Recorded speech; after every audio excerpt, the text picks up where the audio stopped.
Alright guys, so I got called in to pick up the Tesla now. That's been 3 days. We're gonna go and pick it up. It's at a casino, and so right now I'm just gonna take a lift.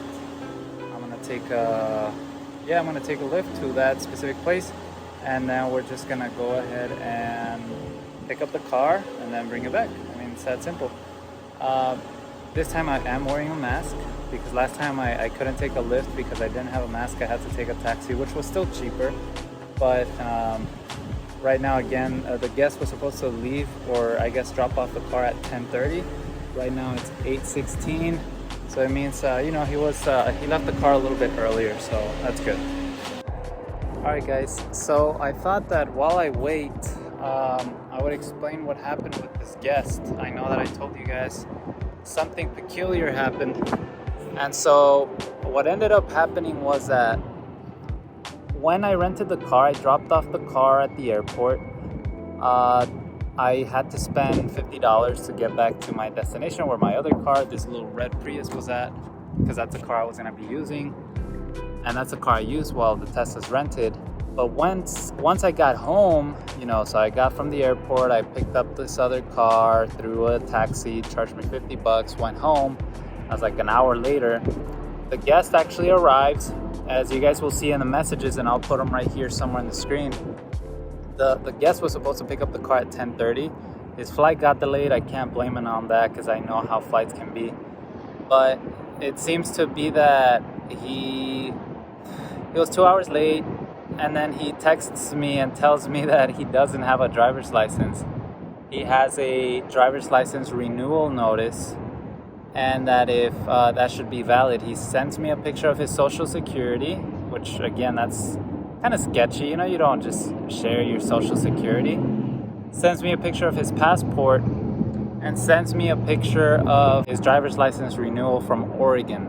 So he's from Oregon. So he sent me all these 3 documents, and he tells me this should be fine. Just unlock the car. I'm like, whoa, wait. I've never dealt with this type of customer, so I'm like, nope.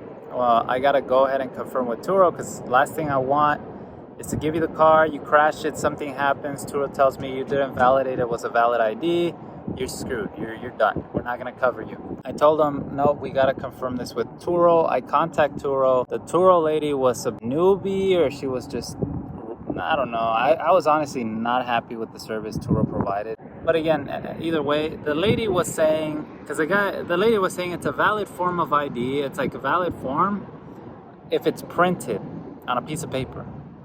And so I'm like, lady, what's the difference having it on the phone and having it in a piece of paper? He could just print it. Like, what's the big deal? And she's like, no, like it needs to be printed. And I'm like, but he has it. Like, I forwarded the email, the domain was legit.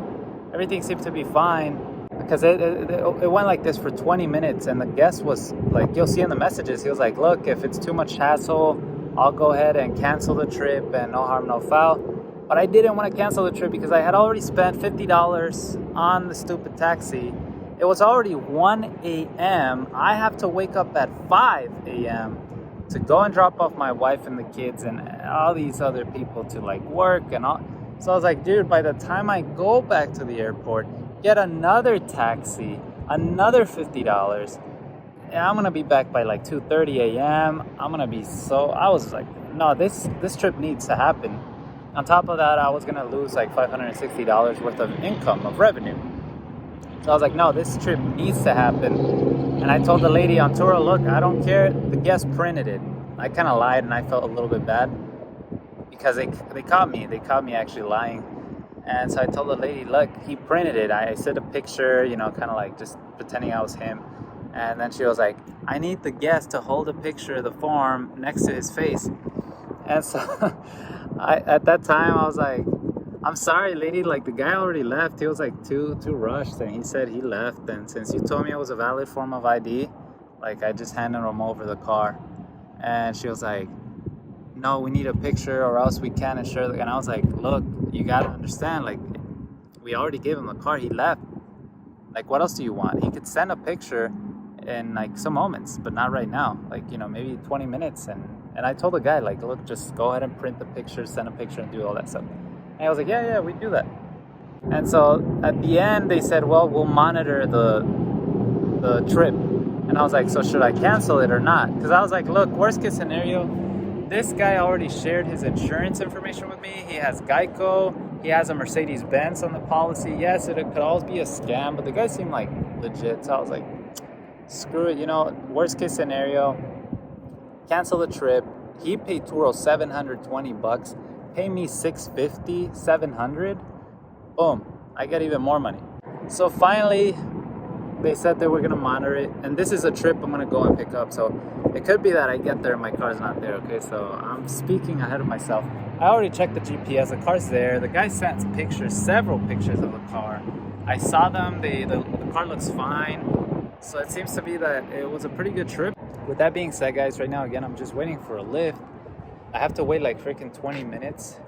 And again, this is actually where I work, Tire Mart. Of course, I have other videos of tire mobile service and all that stuff. So this is where I get all my service and all my tires. So it's kind of convenient. And this is the other business I was also promoting in a Facebook group. Look, you guys see all these parking spaces?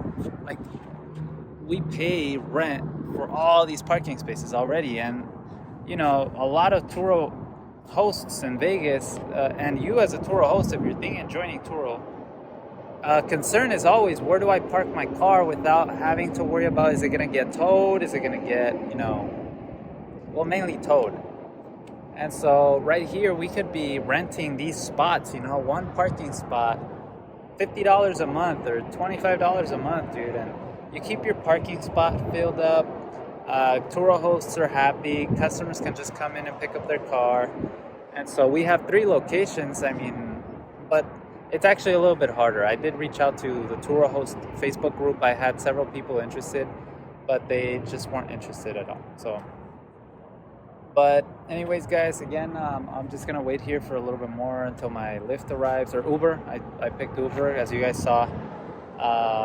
Lyft was like $18, waiting like 30 minutes, and then $25 waiting for 7 minutes, and then Uber was just $16 for waiting whatever. So it's like 20 minutes. So I picked Uber this time. I'm hungry, so I'm gonna go to that hotel. I'm gonna go pick up my car. I'm actually gonna have to come back because I forgot I have 2 kids that I have to drop off at school tomorrow, or summer camp. And I brought their car seats with me, so now I have to come back here, get the car seats, and then go home. So again, guys, it's a lot of these things that as a Turo host you got to put in, and some people just don't want to put in the work. So it's up to you. You know, it's not easy. It's not like a walk in the park, passive income. You do got to put some time. You know, I could be home day trading. I could be home just watching TV, enjoying my family, but, you know, I'm doing this because, you know, we want to make a little bit of an extra money, right? So, all right, guys, I'll see you guys in a moment. All right, guys, we are back, and we got the car in good shape. Now, the reason I'm like this is because there's no lights. If I'm like right here, well, I guess you guys can still see me, but it's very dark. And so the car was left in a casino downtown in Las Vegas. We dropped off the car at the airport, so not only did it's fine because I let the customer do this, but that's against Turo's policies. You're supposed to get the car back where you got it, so make sure that you don't violate these type of rules. You're supposed to pick up the car where you dropped it off, and it's that simple. In this case, the car's perfect. It's clean. It's good. We're happy. And we ring the register for $560, which is really good. And now I'm just gonna go home. I'm gonna be showing you guys here on the screen how we are gonna finish the trip on Turo. I'm just gonna click complete. It might ask me for some mileage, some information, and sometimes I don't even take any post-trip pictures. If there's no damage, there's no point. And yeah, I mean, that's it. So again, hopefully you guys enjoyed this video. If you did, please hit that like button, subscribe. Hopefully, again, you got to see how Turo host one trip, full trip, what happens. I mean, you guys were next to me. It's like being like my sidekick. You guys got to see what happened in every step of the way. And so yeah, I mean, hopefully you guys enjoyed. If you did, again, smash that like button, subscribe for more, and I'll see you guys next time. Peace.